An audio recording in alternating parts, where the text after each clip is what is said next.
Namaste world. Namhlanje sizokhuluma nge-liquidity. Ngizonivezela indlela engizoyithola ngayo i-liquidity. Ngaphambi kokuthi ngiqale, guys, ngicela ni-subscribe ukuze ngikhone ukukhulisa le community. Please guys. So i-liquidity ihlukile i-liquidity. So sine-buy side liquidity, sibe ne-sell side liquidity. Ama-liquidity esinawo yiwo la, buy side ne-sell side.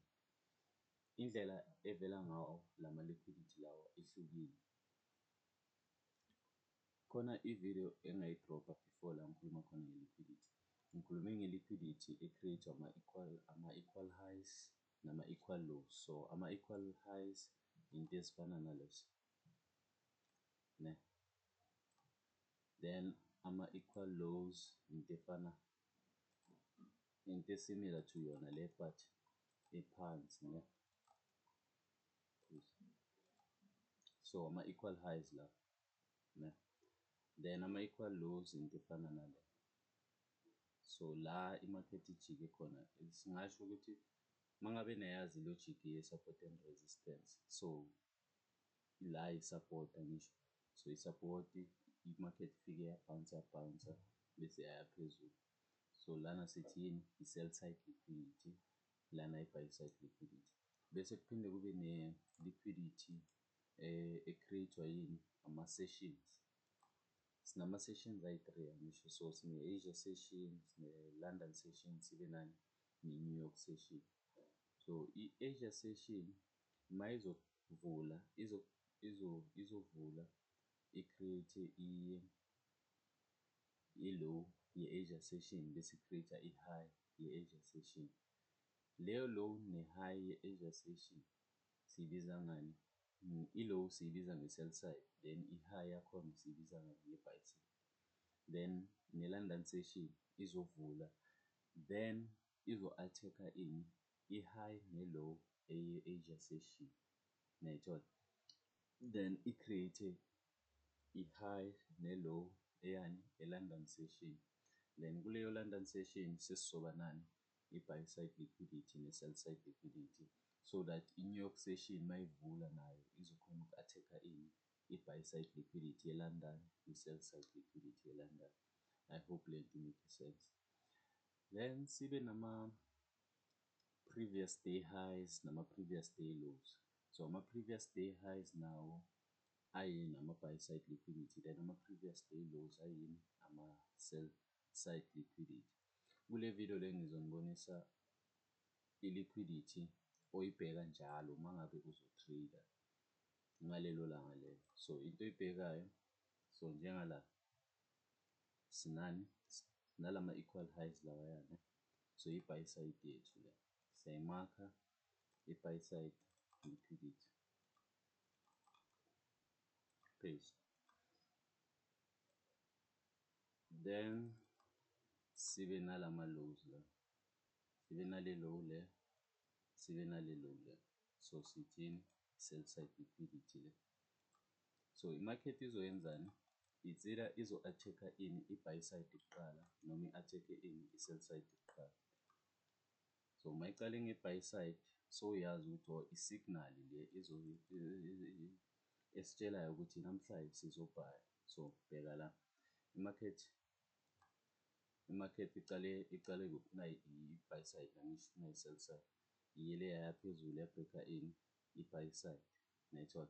So le bekuyi-signal ukuthi okay, so we are taking out i-buy side first, then we must go and take out in i-sell side. So it failed to take i-sell side here, came back up, then it went down, yathatha in i-sell side, nayithola?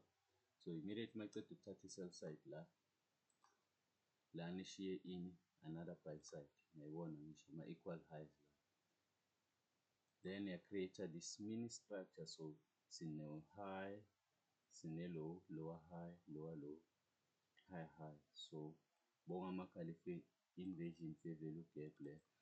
Ngikhuluma kaye ngithi inversion ngoba ngiyazi ukuthi ngiyayazi ngoba si-trade ama-ICT concepts, right? So ngiyayibona le inversion ngisho inversion value gap. So yiyo le push market ukuthi phezulu. So i-buy yakho ubuzongena khona la, then utarget bowuzongena khona la, then utarget le high le to make 85 pips, nayibona, noma ubheka ku-left, so sinale fair value gap le la ku-left, bonga-target-a le fair value gap le la, this one right here, uyayithola, to make 112 pips, uyayithola. So that's how you find i-sell side ne-buy side. Then siyadlula sakwelinye ilanga. So on this day nakhona ubheka the same thing. So sinale high lena, sinale low, sine lower high, sine lower low. So lana sinalama equal high, equal lows, sorry, equal lows la,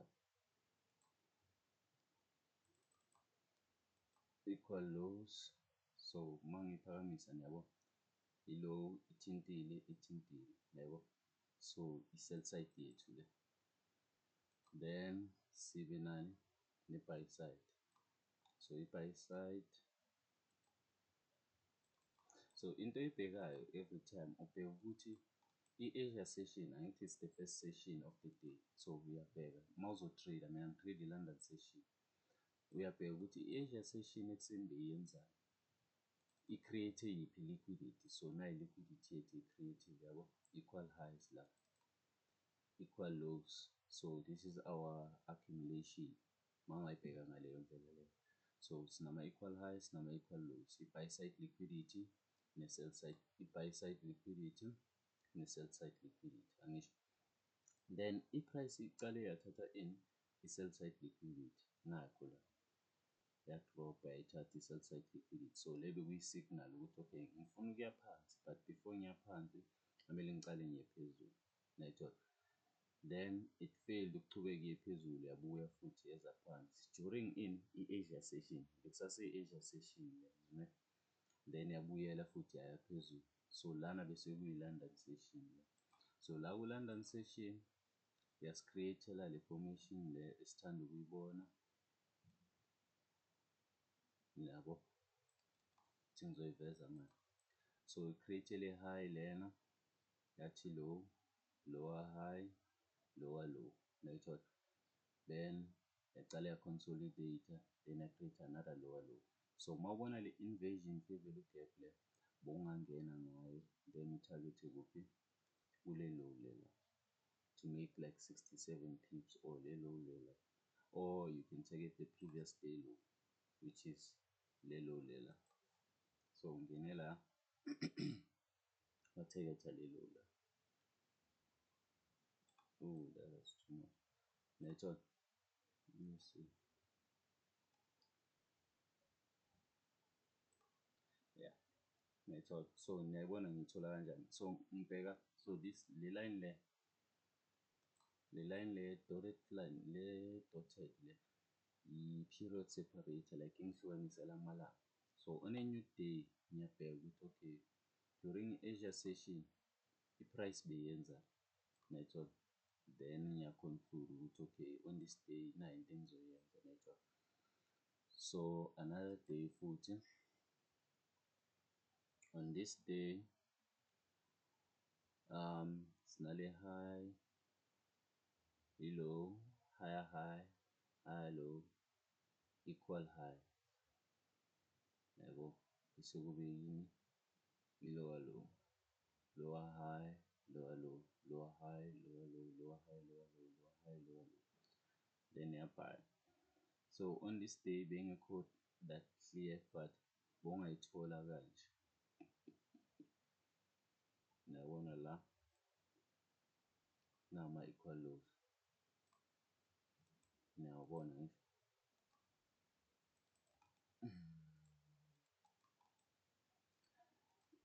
Equal lows, so i-sell side yethu le. Then sibe nani, nalama equal high lawa la, niyawabona, equal highs. So besinani i-signal ukuthi okay, sizobhaya on this specific day, but before we buy kumele senzeni, sisell, uyayithola. So then sizobhaya on this specific day, but before sibhaya kumele senzeni, sisele, then it's sold. then bongangena la, but la because of the damage yenziwe ile week le bezokhipha abaningi ne CPI during CPI, so na invasion, then bongabhaya yona le invasion fair value gap, then target this high or whatever high uyibonayo that suits your interest network. Then on another day, so ubheka ini i-Asia session ivule kanjani, i-Asia session yasinikeza yiphi low, yasinikeza yiphi high network, ne-previous day i-close kanjani network. So lana sinani, sinalama highs lawa, lama high lawa amancane la, then so sithi yini lena i-buy side yethu, uyayibona i-buy side ne, then obviously kuzoba ne-sell side. This is our sell side. So mase sine-buy side ne-sell side siyabheka ukuthi okay i-price izobreaka ini kuqala, is it breaking i-sell side or is it breaking i-buy side kuqala? So here it broke in i-buy side kuqala, yasika i-signal ukuthi okay on this day sizoyenzani, so sizobhaya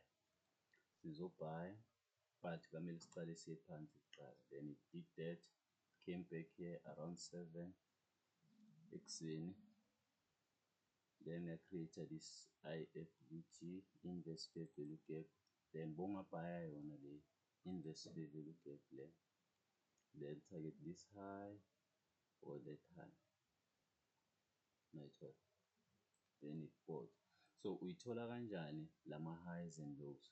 Ubheka your start of your day, how did i-Asia session start, iyenzeni, which high did it create network.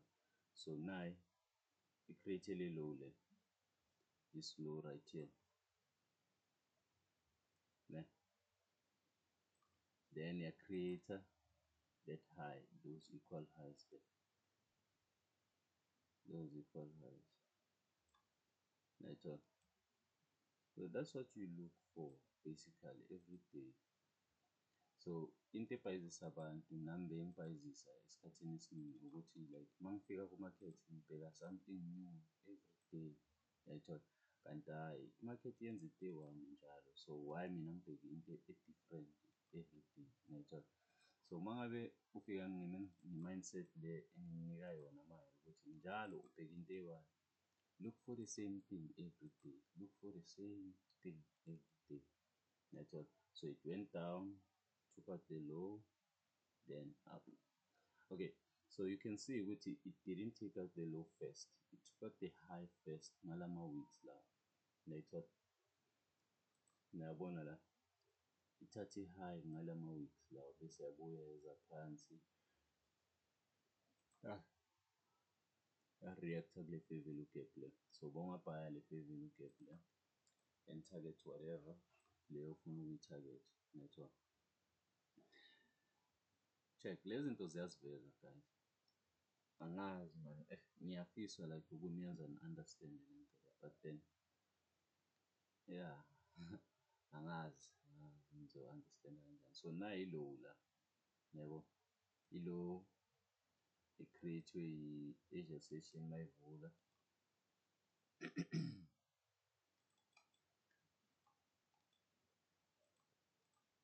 then i-low lena bese kube ne-high network. Mangabe niyabheka kahle, I'm focusing on in la i-market evule khona, then I check i-high and low eyenzakele lapho immediately after i-market iceda kuvula network. So nayi-high, nayi-high, nayi-low, then market yathatha in i-high, then it went down and took out the low, traded down, creating ama lower lows. So this was on this specific day. Oh sorry guys, on this specific day beyisitshela ukuthi ngizobhaya ne ngale move lencane le, ngizobhaya So bongabhaya le order block le, then you bought. Then on a higher time frame, then the market is fractal. Ngingakhohlwa lokho. Fractal meaning that iyenza into eyi-1 kulower time frame iphinde yenze into eyi-1 kuma-higher time frames. Okay, so lana ngibona la khona le low lena, so these are equal lows. Then we have this high, yeah. So le high le mangayimakha from la, ayibo, nayithola. So imarket iqale yathatha ini, so we have i-buy side ne-sell side kangisho. So this is our buy side, this is our buy side, and this is our sell side. So price took out the sell side first, but before selling it must go and take out the buy side. So it did that. I created a high, higher low, higher high, higher low, higher high, higher low, higher high, then lower low. So this is a shift of the market structure. So it shifted laphayana. So this was a signal ukuthi okay manje sekuyisikhathi-ke sokubheka ini ama-opportunity ukuthi ungasela, network. So nayi shift laphayana, then bozosela le fair value gap lela, network, nayi fair value gap. So you are going to sell that fair value gap, then target this low right there, network. So yona ngiyithole kanjani lena, le low le nale high. So this low right here iyalingana nale low lela. So these are equal what? Lows. This is how I found it. Then this high, yabo, market iyele yajika la nala yaphinde yajika. So these are what? Equal highs, then equal lows. So this is my buy side and this is my sell side. Yabo. So lento it repeats every single day, guys. Then we have this high right here,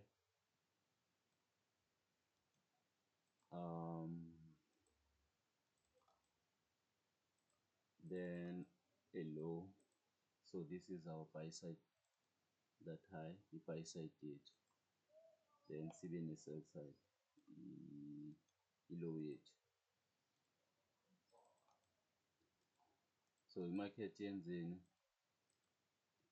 it took out ini i-buy side first, then after taking out i-buy side it went out and took out ini i-sell side, then it created lower lows, traded deeper and deeper, then it formed a structure. So lower high, lower low, lower high, lower low, lower high, lower low, then all of a sudden I created this higher high, breaking the structure on the left, market structure shift.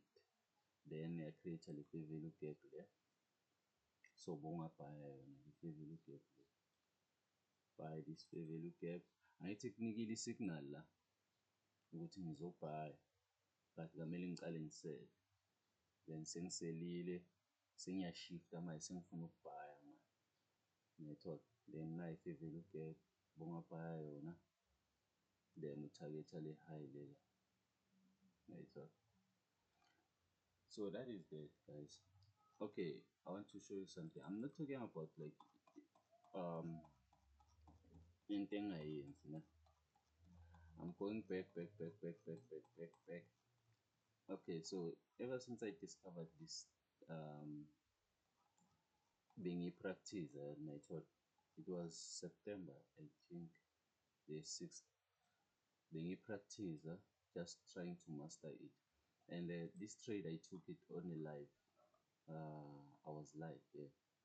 So I was practicing it to see if like it works, and I thought, hence I wasn't focusing much on. Okay, currently we are trading ama-prop firms, guys. Angazi ngiyawazi ama-prop firm, angazi why lama-traders bewangasitsheli ngawo ama-prop firm, network. So I am trading on a prop firm. So ever since I took this trade right here, I was like, okay, this is working. And I thought, then I went back to back test it and back test it and back test it. So yeah, it really does work, guys. It does work. Okay, so lana snani sinama equal highs. Yeah, equal highs bese nama equal lows. Right?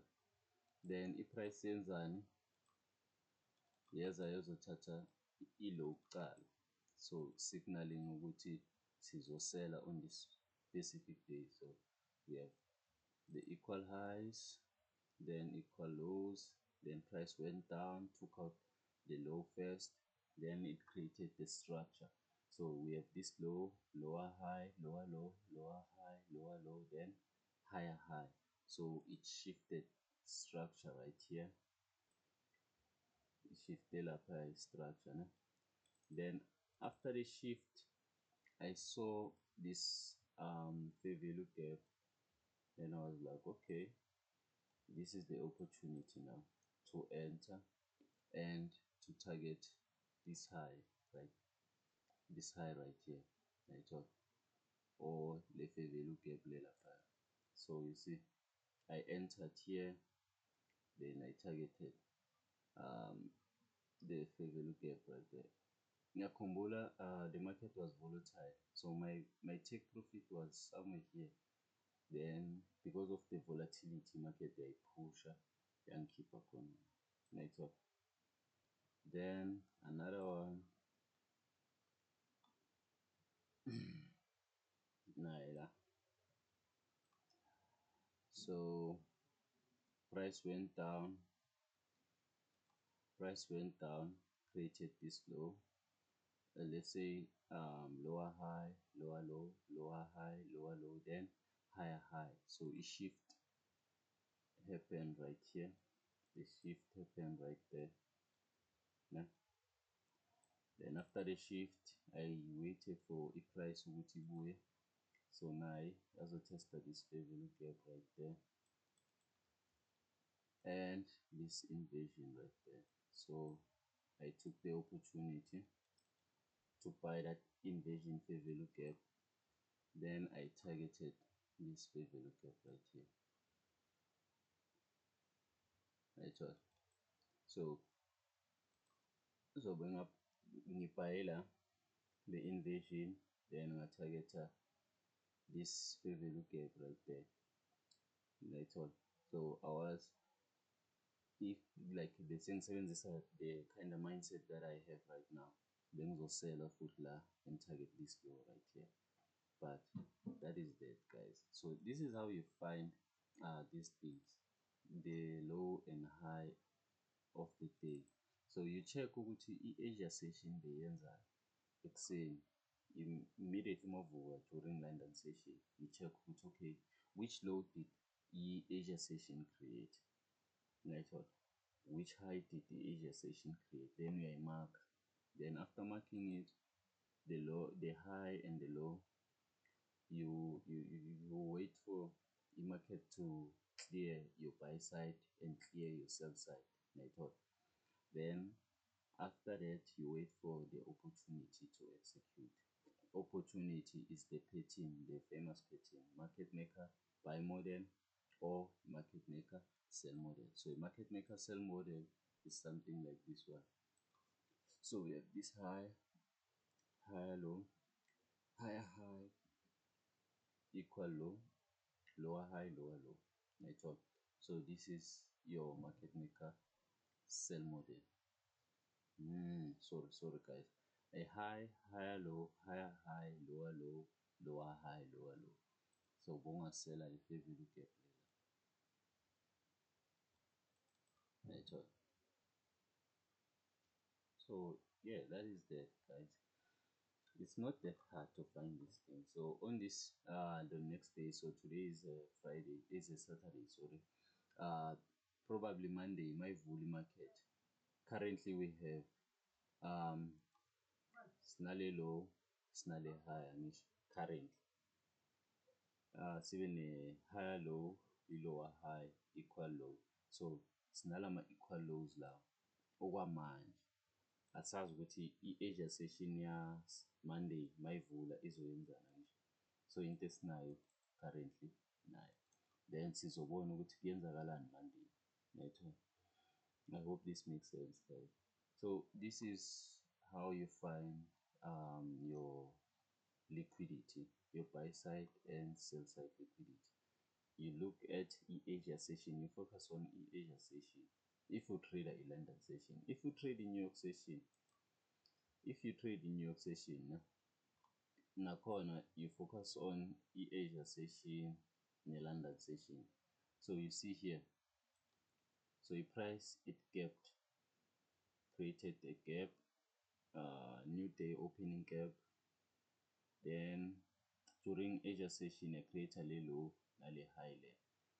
Then it took out the low first. Then this was a signal with, okay, we are going to sell, but before selling you must go up and take out the high, which it did.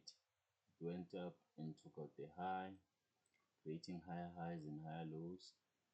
Then it created the final higher high right there, and the fair value gap, inversion fair value gap layer. So this was the signal with, okay, we are about to sell on that inversion. So you're going to sell that inversion, then you target in this low right there. So you're going to sell somewhere here, then target that low right there. Network. Yeah, guys, please subscribe to my channel. Let's grow the channel, guys. Awe.